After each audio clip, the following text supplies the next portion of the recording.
नमस्कार दोस्तों, बोल बंधु स्टोरीज में आपका स्वागत है। एक छोटा-सा बच्चा, जिसके घर में इतने भी पैसे नहीं थे कि उसे पूरी पेंसिल मिल सके। उसके पिता बाजार से सिर्फ एक ही पेंसिल खरीदते थे और फिर उसे बीच से तोड़कर 2 हिस्सों में बाँट देते थे। एक हिस्सा आज के लिए और दूसरा हिस्सा कल के लिए, क्योंकि घर में रोटी और पढ़ाई के बीच में रोज़ संघर्ष चल रहा था। लेकिन उस बच्चे को क्या पता था कि जिस आधी पेंसिल से वो अपने नोट्स लिख रहा है, एक दिन उसी आधी पेंसिल की कहानी करोड़ों बच्चों की तकदीर लिखेगी। आज वही बच्चा लाखों छात्रों के लिए उम्मीद का दूसरा नाम बन चुका है। लेकिन उसकी कहानी सफलता से नहीं, उसकी कहानी टूटे सपने से शुरू हुई थी। उस बच्चे का सिर्फ एक ही सपना था, भारतीय सेना की वर्दी पहनना, देश की रक्षा करना, सीमा पर खड़े होकर तिरंगे के लिए जीना और मरना।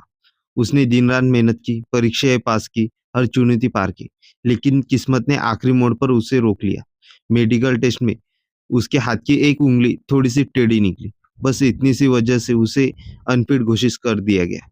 सालों का सपना कुछ सेकंड में खत्म हो गया। उस दिन वो लड़का टूट गया था। उसे लगा कि ज़िंदगी ने उससे सब कुछ छीन लिया। लेकिन शायद ऊपर वाला उसकी ज़िंदगी के लिए कुछ और लिख चुका था, क्योंकि उसे सिर्फ़ सीमा की रक्षा नहीं करनी थी, बल्कि पूरे देश का भविष्य की रक्षा करनी थी। सपना टूटने के बाद वो पटना पहुंचा। जेब लगभग खाली थी, लेकिन हौसला अभी भी जिंदा था। वहां उसने देखा हजारों ऐसे बच्चे थे जो रोज पढ़ना चाहते थे, लेकिन महंगी कोचिंग की फीस उनके सपनों से भी बड़ी थी। तब उसने फैसला किया कि शिक्षा अमीरों की जागीर नहीं होंगी। वो बच्चों को पढ़ाने लगा, जमीन पर बैठकर, छोटे कमरे में, बिना एसी, बिना चमक दमक के। लेकिन एक चीज भरपूर थी, दिल से पढ़ाने की चाहत। उसकी क्लास में बच्चे सिर्फ पढ़ते नहीं थे, हंसते भी थे, क्योंकि वो जानता था गरीब बच्चे सिर्फ किताबों का बोझ नहीं उठाते, वो घर की गरीबी भी का दर्द भी उठाता है। और धीरे धीरे एक शिक्षक नहीं, एक आंदोलन जन्म ले रहा था। फिर आया वो दिन जब उसकी लोकप्रियता आसमान छू रही थी। बड़ी बड़ी कंपनियां उसके पीछे पड़ी थी और फिर उसके सामने रखा गया एक ऑफर, 107 करोड़ रुपए। जी हाँ, 107 करोड़ रुपए। एक ऐसा इंसान जिसने आधी पेंसिल से पढ़ाई की हो और उसके सामने 7 पीढ़ियों की दौलत रखी जाए। लेकिन जो हुआ, उसने पूरे देश को चौंका दिया। उसने ऑफ़र ठुकरा दिया। क्यों? क्योंकि उसे डर था कि अगर वो बिक गया, तो गरीब छात्रों की पढ़ाई महँगी हो जाएँगी।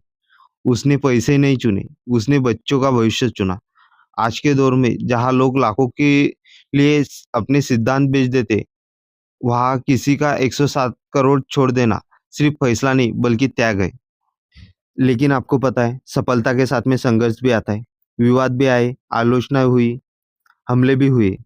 उन्हें बदनाम करने की बहुत कोशिश की गई, लेकिन वो रुके नहीं, क्योंकि उनका लक्ष्य खुद को बड़ा बनाना नहीं था। उन्होंने अपने छात्रों के लिए बड़ा सोचा था। आज लाखों छात्र उन्हें सिर्फ शिक्षक नहीं मानते, अपने परिवार का हिस्सा मानते। हजारों बहनें उन्हें राखी बांधती, लाखों माँ-बाप उनके लिए दुआ करते और शायद यही उनकी सबसे बड़ी दौलत है। अब तक आप समझ गए होंगे, हम जिस इंसान की बात कर रहे हैं, वो है खान सर। एक ऐसा नाम, जो बताता है कि गरीबी की शुरुआत तय कर सकती है, लेकिन आपकी मंजिल नहीं। अगर आप भी मानते हैं कि शिक्षा सबसे बड़ी ताकत है, तो कमेंट में लिखिए जय हिंद।